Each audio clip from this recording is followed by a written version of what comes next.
का लिखी ओकरा बारे में हमारा इतना ज्ञान नहीं खे।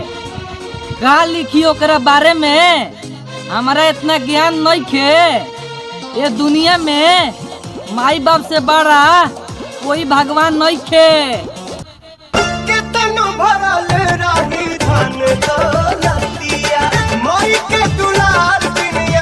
मिलत नहीं खे माई के हाथ के खाना, अपने से बनाओ के पड़ेला। मिलत नहीं खे माई के हाथ के खाना, अपने से बनाओ के पड़ेला। घर की इतना जिम्मेवारी बा भाई कि घर छोड़ के बाहर जाए के पड़ेला। जिंदगिया के खेला समझ